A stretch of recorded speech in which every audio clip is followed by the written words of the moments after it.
আমাদের কর্মীরা ধান খেতে ঘুমাইছে, আমাদের তৃণমূলের কর্মীরা আজকে রাস্তায় নামতে পারে না, এইসব বিএনপি নব্য বিএনপির কারণে।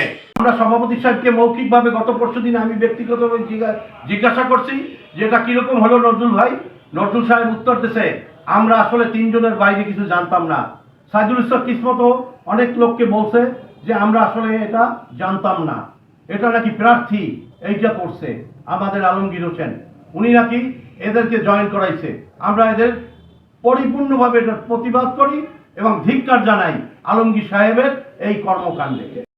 তাদেরকে এই জন্য ডাকছি যে গত 17 বছর আওয়ামী লীগ ফ্যাসিস্ট কর্তৃক পিরোজপুর জেলা বিএনপির আমরা যারা নেতৃত্বে ছিলাম তখন এবং কর্মী ভাইয়েরা, পিরোজপুর জেলা বিএনপির বহু নেতা কর্মীরা নির্যাতিত হয়েছে আওয়ামী লীগের দোসরদের কর্তৃক। আজকে পিরোজপুরে নির্বাচনের জন্য প্রার্থী ঘোষণা হয়েছে। আমরা কিন্তু ধানের শীষের বিরুদ্ধে নয়, আমরা মূলত বিরুদ্ধে এর মধ্যে যে আওয়ামী লীগ কর্তৃক আমরা গত 16 বছর নির্যাতিত হয়েছি। এই শহরে আমরা আসতে পারি নাই, আমরা বাবার জানাজায় আসতে পারি নাই, আমরা মায়ের জানাজায় আসতে পারি নাই, বোনের জানাজায় আসতে পারি নাই, এরকম অসংখ্য বিএনপি কর্মী আমরা নির্যাতিত হয়েছি। আজকে কিছু স্বার্থান্বেষী মহল তাদের নিজেদের স্বার্থ উসুল করার জন্য জেলা বিএনপির নামে কিছু আওয়ামী লীগদের ফ্যাসিস্টদের বিএনপিতে জয়েন করাইছে এবং এজন্য আমরা প্রতিবাদ করি। এই জন্য যে আমরা বিএনপির যে গত 17 বছর অজস্র মামলায় জর্জরিত হয়েছি, আমরা দুদকের মামলায় জর্জরিত হয়েছি, আমরা চাঁদাবাজির মামলায় জর্জরিত হয়েছি, আমরা 16 মামলায় জর্জরিত হয়েছি। আমি ব্যক্তিগতভাবে 1 বছর জেলের অন্তরীণে ছিলাম এবং আমার নেতা তারেক রহমান, বর্তমান চেয়ারম্যান বিএনপির, বাংলাদেশ জাতীয়তাবাদী দলের চেয়ারম্যান তারেক রহমানের সাথে আমি একই জেলে, পুরান ঢাকার সেন্ট্রাল জেলে চম্পাকলি সেলে ছিলাম। একই সাথে আমরা একই সেলে ছিলাম, সেই চম্পাকলি সেলে। কিন্তু অতি দুঃখের বিষয়, কিছু লোকের স্বার্থের জন্য আজকে বিএনপিকে ধূলিসাৎ করার প্রক্রিয়া চলতেছে এবং আওয়ামী লীগের সারা জেলায় আওয়ামী লীগের এবং জেপির কিছু লোক যারা গত 17 বছর আওয়ামী লীগের সাথে ছিল, তারা আজকে বিএনপিতে জয়েন করেছে। আপনারা দেখেছেন গতকালও বিএনপিতে আওয়ামী লীগের লোক এবং বিভিন্ন অঙ্গ সংগঠনের লোক যারা আমাদের উপর নির্যাতন চালাইছে গত 16 বছর, তাদেরকে এই জেলায় বিএনপিতে জয়েন করাইছে। আমরা ধিক্কার জানাই, আমরা বিএনপির একজন সাধারণ কর্মী হিসাবে এই যারা জয়েন করছে, যারা জয়েন করাইছে তাদেরকে আমরা ধিক্কার জানাই এবং ধিক্কার জানাই এজন্য সমস্ত বিএনপির নেতা কর্মীদের পক্ষে। আমাদের কর্মীরা ধান খেতে ঘুমাইছে, আমাদের তৃণমূলের কর্মীরা আজকে রাস্তায় নামতে পারে না, এইসব বিএনপি নব্য বিএনপির কারণে।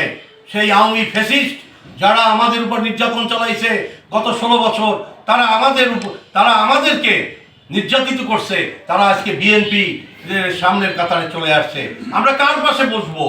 যে ফ্যাসিস্টরা আমাদেরকে নির্যাতন করছে গত 16 বছর, আমরা তার পাশে বসে কিভাবে রাজনীতি করব? আমরা এই জন্য সাংবাদিক ভাইদের আমরা ডাকছি, আপনাদের মাধ্যমে সারা জেলা সহ তারেক রহমানের কাছে, আমাদের চেয়ারম্যানের কাছে এই তথ্য প্রকাশ করার জন্য আমরা আপনাদেরকে ডাকছি। আমি ব্যক্তিগতভাবে আমি রেজাউল হক রিয়াজ, জেলা বিএনপির সাবেক যুগ্ম সাধারণ সম্পাদক। আমি 111-এ 1 বছর জেলে ছিলাম এবং আমার নেতা বর্তমান চেয়ারম্যান বাংলাদেশ জাতীয়তাবাদী দলের তারুণ্যের অহংকার তারেক রহমান সাহেবের সাথে আমি একসাথে সেন্ট্রাল জেলে ছিলাম এবং আমাদের এখন বর্তমানে পিরোজপুরে কিছু চিহ্নিত আওয়ামী লীগের সন্ত্রাসীরা বিএনপিতে জয়েন করছে। এটা আপনারা দেখছেন, ঢাকায় কিছু সন্ত্রাসীরা বিএনপিতে জয়েন করছে এবং প্রথমে কথা ছিল 3 জন চেয়ারম্যান জয়েন করবে জিয়ানগরের জেপি। আমরা সেটা মাইনে নিয়েছিলাম যে তারা সম্মানিত লোক এবং তারা কম বেশি নির্যাতিত, কম বেশি অনেকেই আমাদের উপর নির্যাতন চালাইছে, কিন্তু আমরা এদেরকে মাইনে নিয়েছিলাম।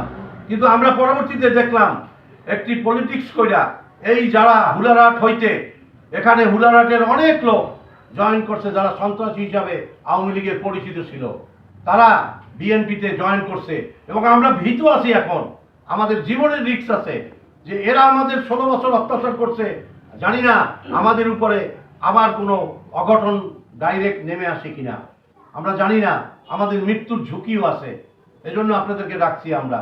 এবং এখানে যারা আছে, আমাদের এখানে যুবদলের সাবেক যুবদল নেতা বাহাদুর হোসেন, সে নির্যাতিত হয়েছে, শেখ নেসার নির্যাতিত হয়েছে বিভিন্নভাবে, বিএনপি ভাঙ্গার সময় তাকে জেলে নিয়ে আটকাই রাখছে। দলীয়ভাবে আমরা এটা প্রতিবাদ করছি মুখে, আমরা কোনো লিখিত এখনো দেই নাই। আমরা অবশ্যই আমরা লিখিত দেব এবং তারেক সাহেবের কাছে আমরা ব্যক্তিগতভাবে আমরা যাব। যারা নির্যাতিত হয়েছি আমরা সরাসরি তারেক রহমানের সাথে ইনশাল্লাহ দেখা করব এবং পিরিজপুরের সার্বিক অবস্থা আমরা তাকে জানাবো। আমরা বিশ্বাস করি তারেক সাহেব এত সব ডিটেলস জানে না এবং তারেক সাহেবকেও ভুল বোঝানো হয়েছে, আর এটা আমাদের বিশ্বাস।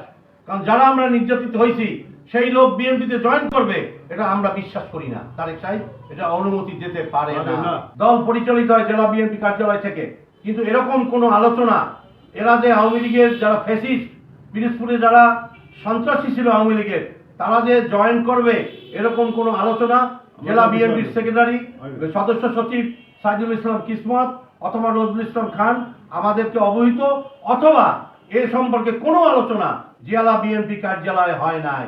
এটা আমরা আলোচনা করছি। আমরা সভাপতি সাহেবকে মৌখিকভাবে গত পরশুদিন আমি ব্যক্তিগতভাবে জিজ্ঞাসা করছি যে এটা কিরকম হলো নজরুল ভাই। নজরুল সাহেব উত্তর দিয়েছে আমরা আসলে 3 জনের বাইরে কিছু জানতাম না।